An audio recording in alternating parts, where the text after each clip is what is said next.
सभी विद्यार्थियों को मेरा नमस्कार। तो देखिए बालकों, आज हम जिस पाठ का अध्ययन करेंगे वह एक नया पाठ है और वह पाठ है कक्षा 11वीं की जो पुस्तक चलती है आरोह। उस आरोह पुस्तक के अंतर्गत एक पाठ आता है, आओ मिलकर बचाए, और इस पाठ की कवयित्री है निर्मला पुतुल। तो देखिए बालकों, ये निर्मला पुतुल जो इस पाठ की कवयित्री है, ये खुद एक आदिवासी समाज से संबंधित है। इसलिए आदिवासी समाज की जो समस्याएं हैं, उनकी जो जीवन शैली है, उनकी संस्कृति है, उनका रहन सहन है, उनका खान पान, इन सब के बारे में ये भली प्रकार से जानती है और उन्होंने अपनी कविताओं के माध्यम से इस बात को सिद्ध भी किया है। तो अब बात करते हैं आज के इस पाठ की। तो आप जानते हैं कि वर्तमान जो समय चल रहा है, इस समय के अंदर सबसे बड़ी समस्या ये होती जा रही है कि आज शहरीकरण का प्रभाव गांवों तक पहुंचता जा रहा है और गांवों में भी शहरीकरण करने की एक तरह से होड़ मच रही है। और शहरीकरण की जीवन शैली किस प्रकार की होती है हम सब जानते हैं। उसमें एक तरह से पथरीली सभ्यता से तात्पर्य कि हमारे जो प्राकृतिक सौंदर्य के जो संसाधन है उनको नष्ट करके और बड़ी बड़ी इमारतें बनाना, रहन सहन में बदलाव करना, यह सब कुछ होता जा रहा है। तो संथाल जो जाति है, आदिवासी, उसके जीवन की कुछ बातों को कवयित्री ने वर्णन किया है। कैसे किया है? अपनी बस्ती को नंगी होने से किस बात से बचाए कि संथाल बस्ती जो पूरी तरीके से प्रकृति पर निर्भर है और प्राकृतिक सौंदर्य के बीच में रहती है, ऐसी आदिवासी जनजाति उसको जो है किससे बचाए? नंगी होने से। अर्थात उसके जो वृक्ष है, पेड़ पौधे, ये निरंतर जो कट करके और आधुनिक सभ्यता के नाम पर जो जिस तरह का वो हो रहा है विकास और प्राकृतिक सौंदर्य को नष्ट किया जा रहा है, उन सब से उसको बचाना होगा। यहाँ पर जो शब्द है नंगी, इस शब्द के डबल अर्थ में भी होता है कि एक तरह से शहर की जो प्राकृतिक सौंदर्य तो है ही, वह नष्ट होता जा रहा है यहाँ पर ग्रामीण परिवेश का। दूसरी तरफ शहर की जो इस प्रकार की संस्कृति है, पहनावा है, उसका असर भी कहीं कहीं इन जातियों पर भी दिखने लग गया है। तो शहर की आबो हवा से बचाए, इसलिए सबसे अच्छा है कि इसको शहर की आबो हवा से, शहर की जो रहन सहन है, उन सबसे इस जाति को बचाने की आवश्यकता है। उसे बचाए डूबने से, उसे कम से कम डूबने से बचाए, क्योंकि जो आनंद और जो उल्लास, जो स्वास्थ्य प्राकृतिक सौंदर्य में है, वह अन्यत्र मिलना दुर्लभ है।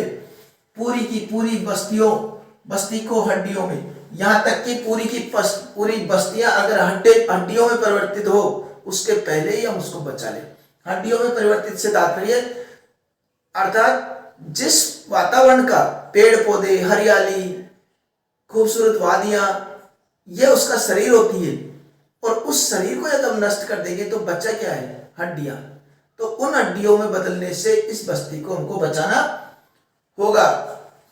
अपने चेहरे पर संथाल परगना की माटी का रंग, भाषा में झारखंडीपन, और उनके चेहरे पर संथाल जो क्षेत्र है उसकी माटी का रंग उसके चेहरे पर हमेशा विद्यमान रहना चाहिए, तथा भाषा में झारखंडीपन, तथा भाषा में जो झारखंडीपन है क्षेत्र की भाषा, वह तथा ठंडी होती दिनचर्या में जीवन की गर्माहट, तथा जो जीवन में जो ठंडी होती दिनचर्या, अर्थात जो एक तरह से काम करने का जो उत्साह है, वह धीरे धीरे जो नष्ट हो रहा है, उस दिनचर्या में क्या करें? जीवन की गर्माहट और मन का हरापन, भोलापन, दिल की अक्खड़पन, जुझारूपन भी, इन सबको नष्ट होने से हमको बचाना होगा। कौन कौन सी बात है? मन का हरापन, जो मन में प्रसन्नता रहती है, उनके मन में हमेशा हरियाली और प्रसन्नता रहती है, भोलापन रहता है, दिल में अक्खड़पन रहता है, तथा जो जुझारूपन होता है, उन सबको हमको बचाना होगा, क्योंकि जिस जुझारूपन से तात्पर्य होगा जिस कार्य को एक बार करने की सोच ली वो करना है और किसी बात की कोई चिंता नहीं करनी। ऐसा जुझारूपन जब तक वो कार्य सिद्ध नहीं हो तब तक हार नहीं माननी। वो सब बातें इनकी जो विशेषताएं हैं, इसमें सारी विशेषता बताइए। एक संताल जाति की जो विशेषता है, जनजाति की, आदिवासी जनजाति की, उन विशेषताओं को हमको बनाए रखना है। ठीक है, अब आगे देखिए, भीतर की आग एक और विशेषता है, जो उनके अंदर भीतर की जो आग है, उल्लास है, तेज है, उसको हमें बचाना होगा। तथा धनुष की डोरी, और जिस प्रकार वो धनुष की डोर बांधते हैं, तीर चलाते हैं नुकीले, और वो जो परंपरा में था उनके, उस परंपराओं को हमको नष्ट नहीं होने देना है, उन्हें बचाना है, और उनको बचा करके ही हम उस जनजाति के जीवन की खुशियों को ला सकते हैं। तीर का नुकीलापन, कुल्हाड़ी की धार, जंगल की ताजा हवा, नदियों की निर्मलता, ये सब बातें कहाँ गई? क्यों वो शहर की आबो हवा से अपने आप को ग्रस्त महसूस कर रहे हैं? तो उनकी वो बातें, उनकी तीरों की, धनुष की डोरी बांधना तथा कुल्हाड़ी की धार, जिस प्रकार वो कुल्हाड़ी में धार रहती है कि लकड़ी को काटने में भी वो पीछे, मतलब लकड़ी को जिस प्रकार के काटते हैं वह भी उनकी एक कला होती है। और जंगल की ताजा हवा जिसमें वो जीवन जीते हैं, ऐसी ताजा हवा भी उनको हमेशा नसीब होती रहे। नदियों का निर्मलता, और नदियों की निर्मलता, स्वच्छता उनको हमेशा मिलती रहे।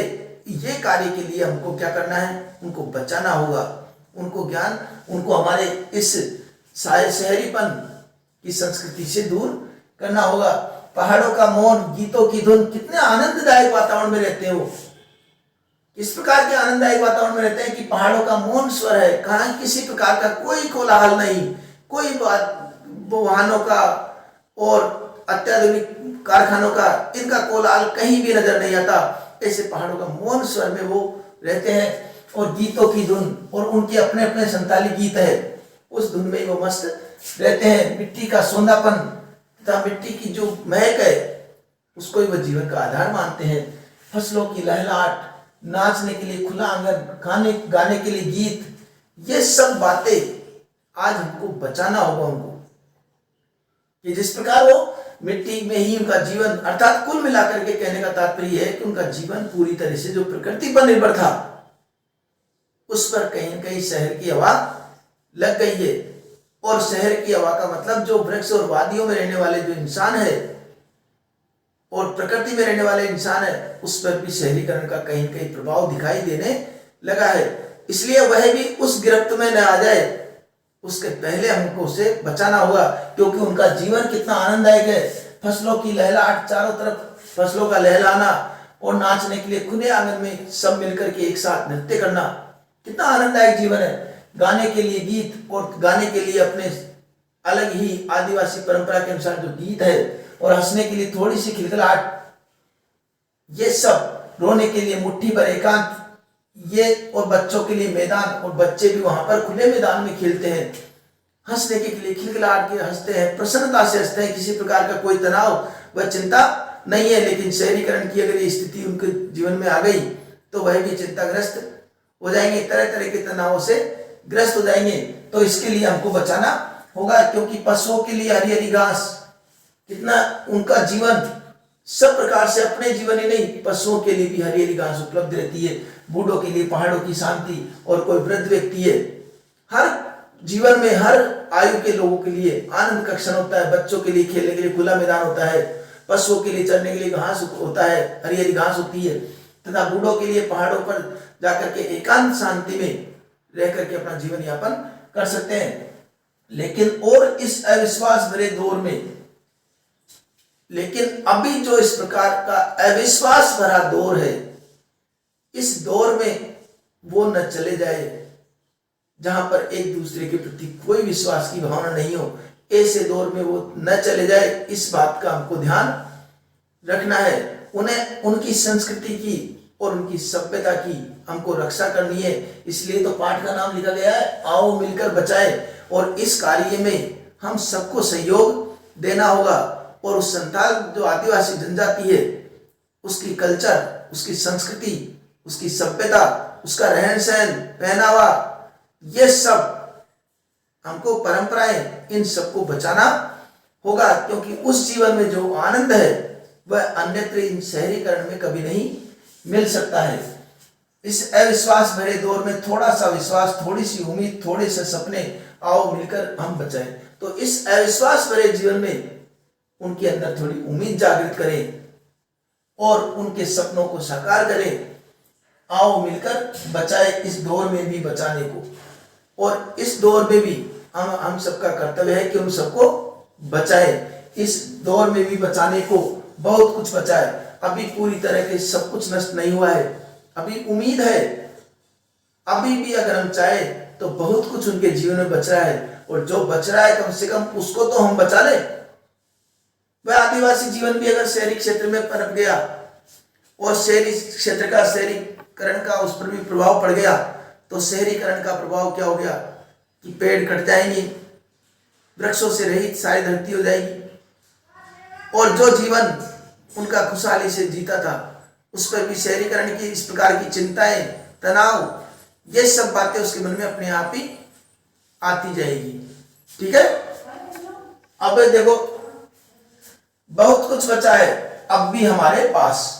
कहने का तात्पर्य कि अभी भी हमारे पास बहुत कुछ बचा है। अगर अब भी हम संभल गए, अभी भी अगर हम संभल गए और प्रकृति की रक्षा कर ली और हमारी संस्कृति की रक्षा कर ली, तो हम बहुत कुछ विजय प्राप्त कर सकते हैं। ऐसा नहीं है अब सब कुछ खत्म हो गया है, सब कुछ खत्म हो गया है, ऐसा कुछ भी नहीं है। आपसी प्रेम, भाईचारा, सांस्कृतिक धरोहर, ये सब इस आदिवासी जनजाति के बीच में मिलता है, और वह अगर शहरीकरण के प्रभाव में आ गया तो वह भी धीरे धीरे नष्ट हो जाएगा, क्योंकि शहरीकरण की संस्कृति में एकांत में रहना, किससे कोई मेल मिलाप नहीं करना, किससे व्यवहार नहीं करना, इस तरह की प्रवृत्ति, एकाकी प्रवृत्ति जो बढ़ती जा रही है, उस प्रवृत्ति की गिरफ्त में वह ना आ जाए, और उनका जो खुलापन है वह हमेशा बना रहे, और जो आनंद है, जो उल्लास है, जिस प्रकार प्रकृति की गोद में मिलता है वह अन्यत्र मिलना दुर्लभ है। ठीक है, तो यहाँ पर हम सारांश रूप में कह सकते हैं कि संथाल जो जनजाति, आदिवासी, उस जनजाति पर कहीं कहीं शहरीकरण का जो प्रभाव लेखिका ने, इस पाठ की कवयित्री ने देखा, उसको देख करके काफी चिंतित है। वो मानती है कि आदिवासी जनजाति की जो संस्कृति है, सभ्यता है, प्रकृति पर जो जीवन निर्भर है उनका, वह निश्चित रूप से प्रशंसनीय है और हमारे लिए गर्व की बात है। और इस गौरव को, इस शहरीकरण की सभ्यता में आकर के इस गौरव को नष्ट हो जाए, ऐसा हमको नहीं करना चाहिए, और हमको उससे बचाने का पूरा प्रयास करना चाहिए, और हमको बचाना होगा, तभी हमारे देश का गौरव बढ़ेगा। तो ये जनजाति के संदर्भ में लेखिका ने कुछ बात कही है। अब देखिए यहां पर आती है इसकी व्याख्या की बात। सप्रसंग व्याख्या हमको किस प्रकार करनी है वो देखते हैं हम। तो सप्रसंग व्याख्या के लिए हमको क्या करना है, उसके लिए आपको तो खूब पता होगा, क्योंकि इस काव्य खंड का अंतिम पाठ ये चल रहा है, और अंतिम पाठ में हमको अंतिम पाठ तक आते आते तो ये पता लग ही गया कि प्रसंग विशेष कैसे लिखते हैं। तो प्रसंग के अंतर्गत हम क्या लिखेंगे, प्रस्तुत, पद्यांश, हमारी पाठ्य पुस्तक,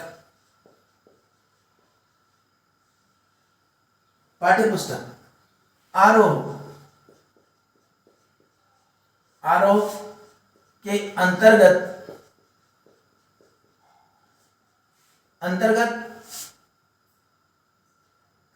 निर्मला पुतुल कवयित्री द्वारा रचित कविता आओ मिलकर बचाए शीर्षक से अवतरित है, इसमें कवयित्री ने संथाल जनजाति पर शहरीकरण के बढ़ते प्रभाव पर चिंता व्यक्त की है। ये हमारा प्रसंग हो गया, संदर्भ भी हो गया। अब व्याख्या अभी बताए तो इस प्रकार लिखी देंगे हम व्याख्या। तो विशेष के अंतर्गत, इसके अंतर्गत संथाल भाषा लिख सकते हैं, भाषा का प्रयोग लिख सकते हैं, या खड़ी बोली हिंदी भी। दूसरा हम खड़ी बोली हिंदी का प्रयोग ये भी हम लिख सकते हैं, ये भी दोनों में से हम कैसा लिखते हैं। दूसरी बात है यहाँ पर जो बात आई है कि ये भोलापन, हरापन, नैनवन के अंत अनुप्रास तो है ही। अनुप्रास अलंकार का प्रयोग और आदिवासी जनजाति के जीवन के बारे में बहुत सुंदर चित्रण इसमें हुआ है। इस प्रकार हम विशेष भी लिख देंगे। ठीक है, तो इसके साथ ही ये पाठ भी हमारा पूरा हो गया है। अब हम गद्यांश के और व्याकरण के जो बिंदु बचे हैं वो तो हमारे चलते रहेंगे, और इस पाठ को, इस पूरे काव्य खंड को एक साथ देखने के लिए मैं आई बटन पे भी इसका लिंक दे दूंगा, या फिर हम प्ले लिस्ट में जाकर के भी पूरे काव्य खंड का अध्ययन कर सकते हैं। तो मिलते हैं अगले पाठ में, लेकिन आपसे उस पर समय पर मुलाकात हो जाए इसके लिए आप चैनल को सब्सक्राइब कर लीजिए। तो मिलते हैं अगले पाठ में, तब तक के लिए धन्यवाद।